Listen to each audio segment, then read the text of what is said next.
Hey guys, JB here from Alpha Wolf Consulting.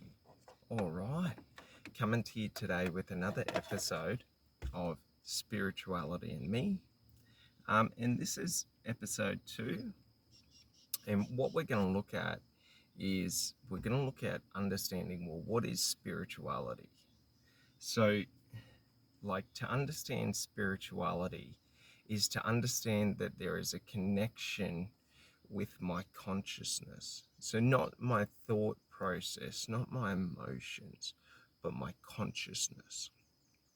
So the way it works is our consciousness transcends our human body. Okay?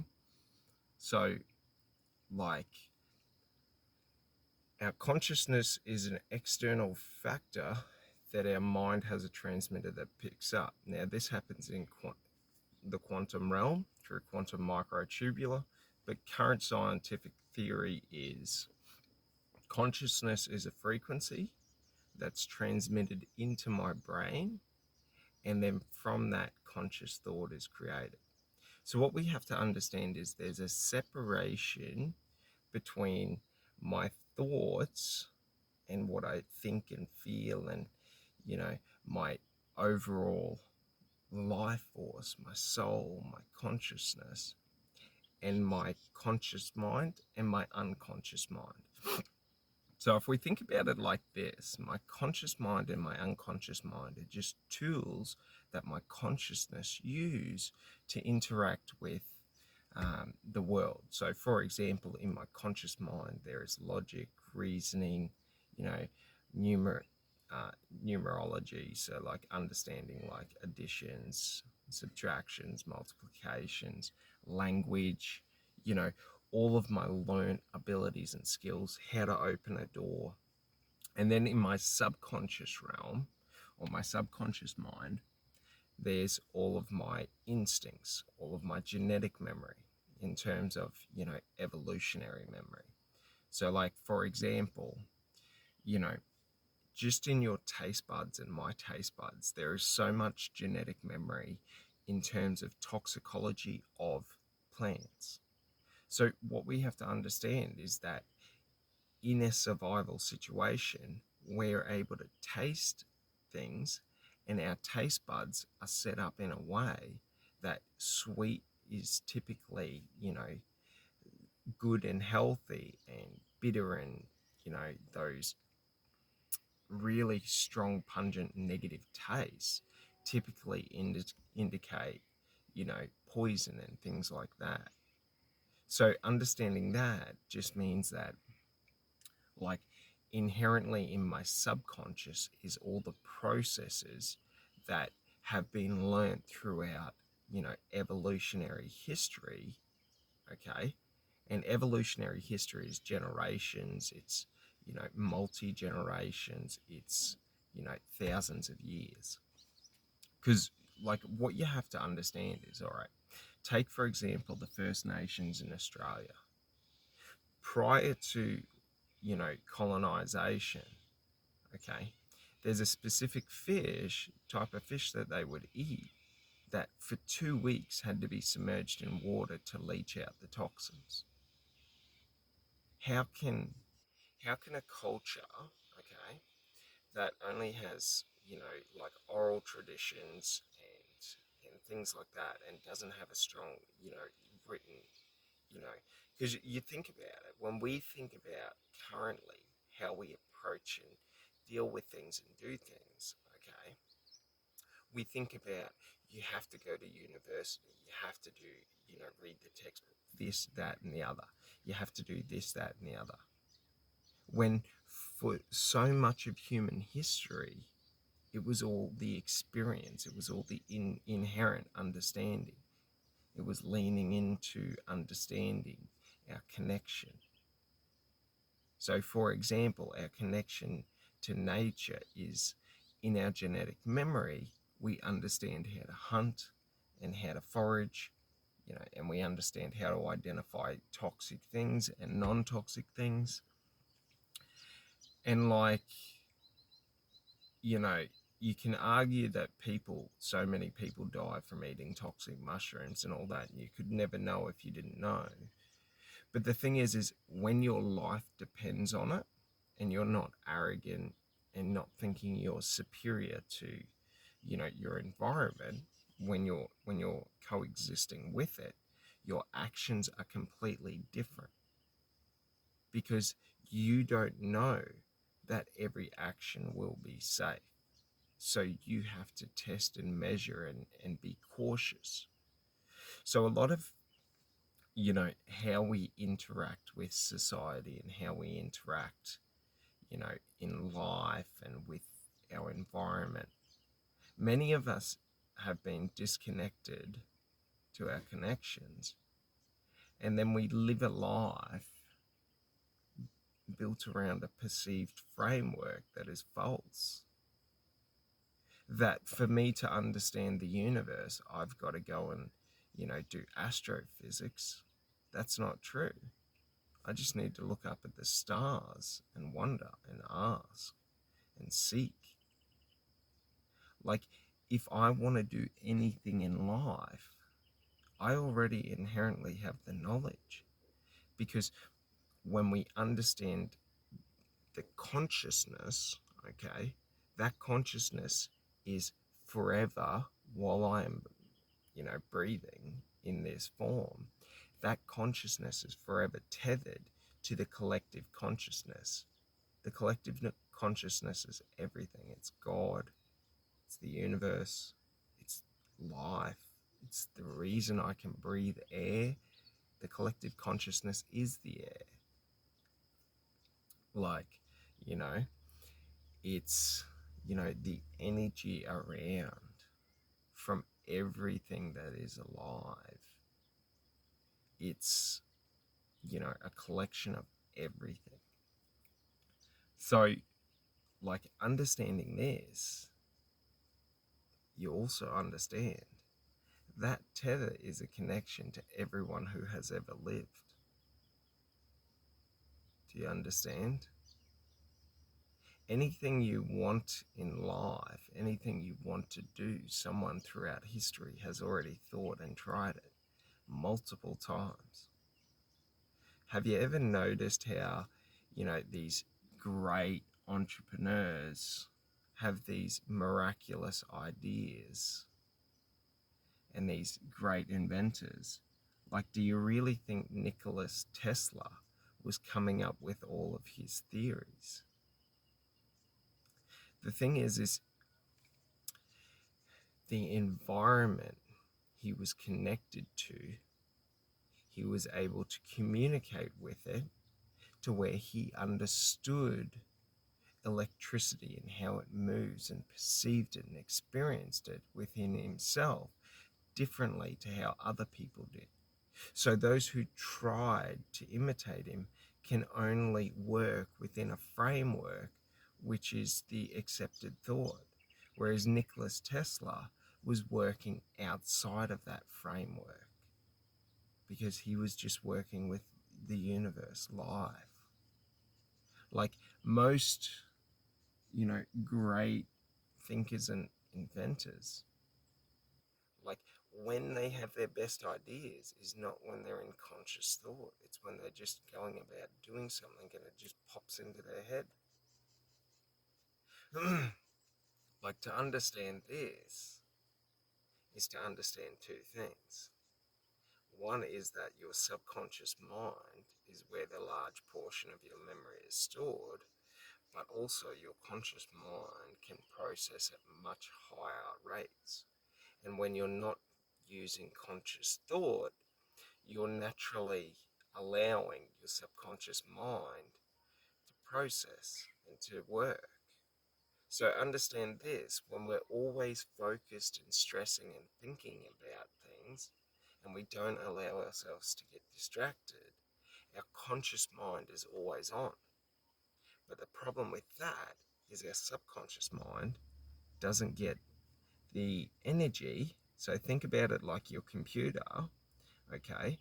If we're constantly playing a video game that takes up the majority of the CPU, the majority of the RAM, the majority of the, video and graphics settings, our computer cannot do many other tasks in the background because all background energy is being diverted. So what we have to understand is that if we turn off the game for half an hour, so much energy is going back to those, background systems that they're able to move at a quicker rate. So it's sort of like, if you think about it like this, uploading one video compared to uploading 4 videos simultaneously. If you upload 4 videos simultaneously, it'll share the upload between the 4. Whereas if you do them singularly, that one gets the majority. So it can move faster. But the second thing to understand is that, like, anything you think, okay, any thought, any emotion you feel, okay, where does that come from? Like, do you think thoughts originate in the mind, in the brain? Or do you think thoughts originate outside of your mind?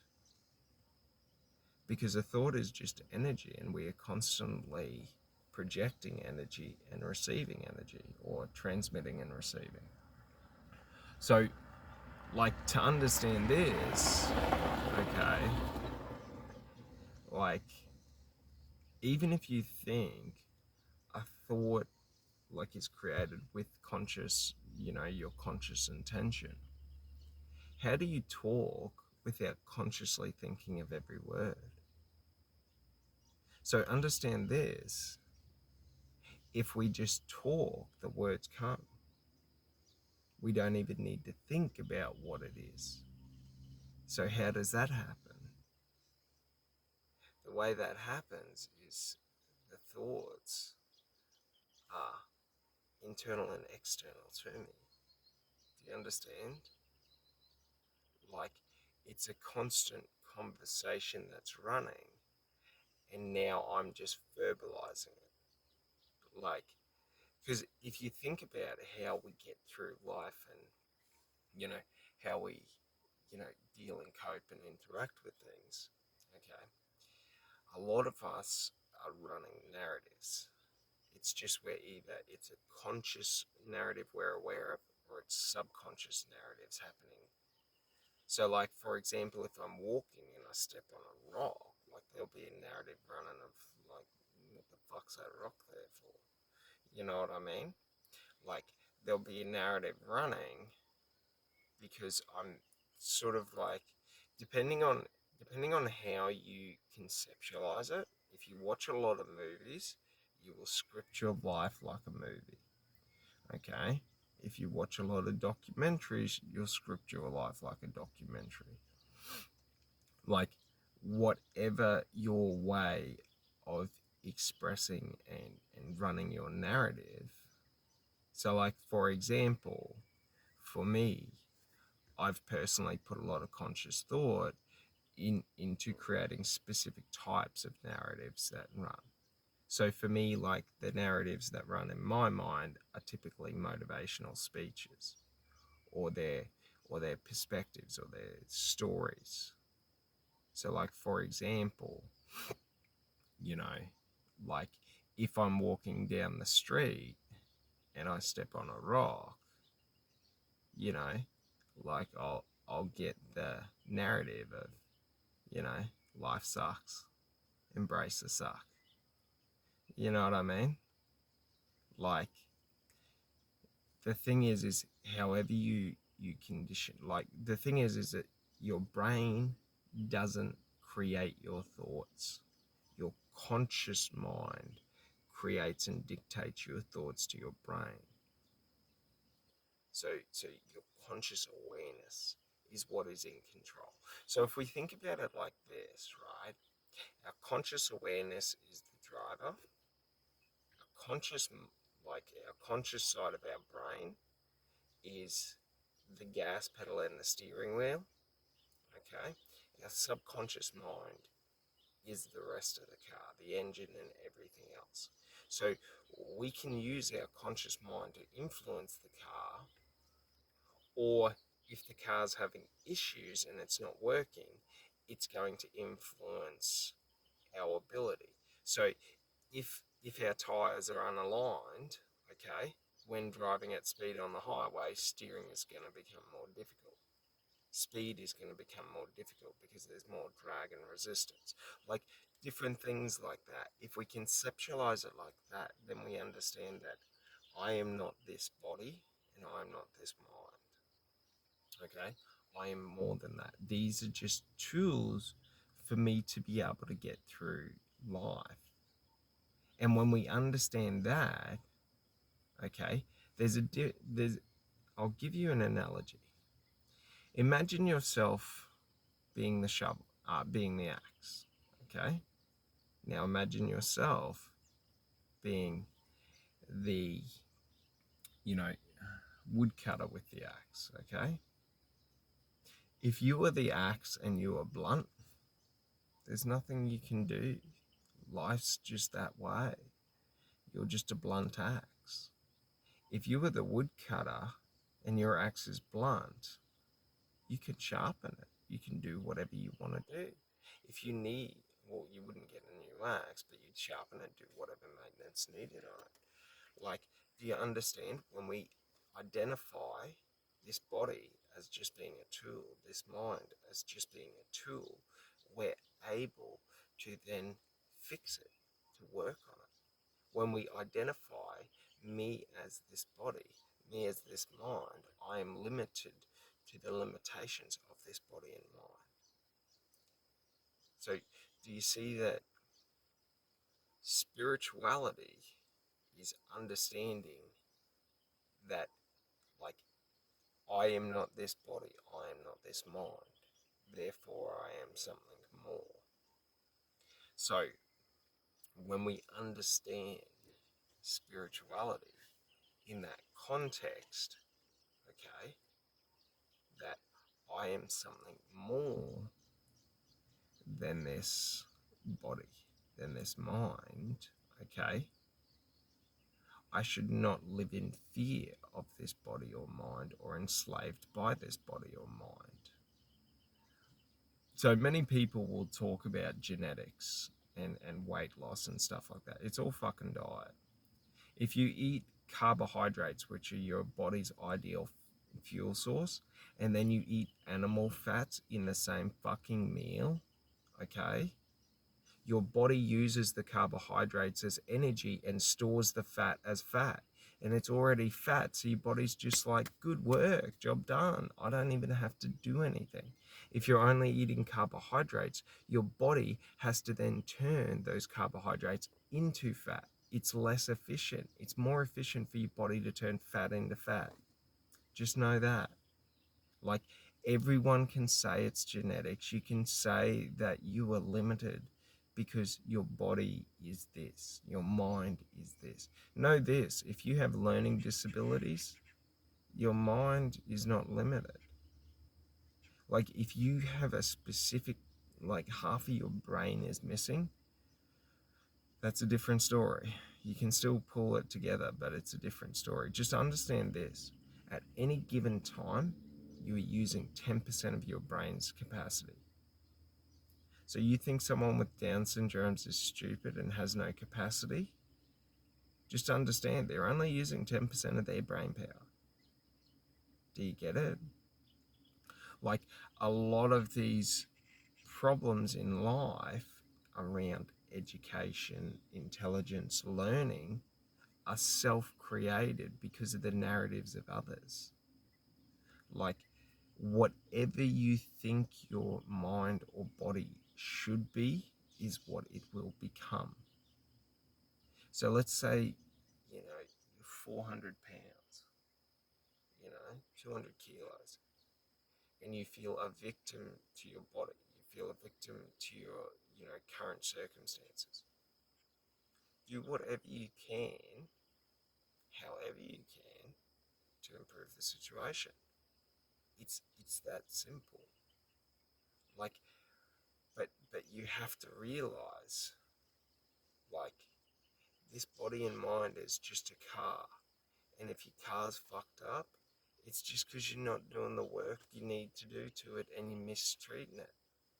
If you're putting diesel in a petrol car, you're going to fuck the engine. Like, you know what I mean? If you put petrol into a diesel car, you're going to seize the engine and die. Do you get it? So, like, if you take, let's say, fentanyl and fucking heroin, you're putting petrol into a diesel car. Like, you can kick it over, it might run for 10 minutes, you might even get to drive it down the block, but it will seize and it will destroy the engine. So, understand this, if in your life, your mind and your body are not your ideals, all it means is that you like feel victimized and trapped, and the narrative you're constructing is creating that. Because if you're 200 kilos and you're trying to lose weight, it can be the single most difficult thing you've ever tried in your life, or it can be the most effortless thing. For me, training is easy because I only consider it to be effortless regardless of what I do. Because if I always consider it to be effortless, even if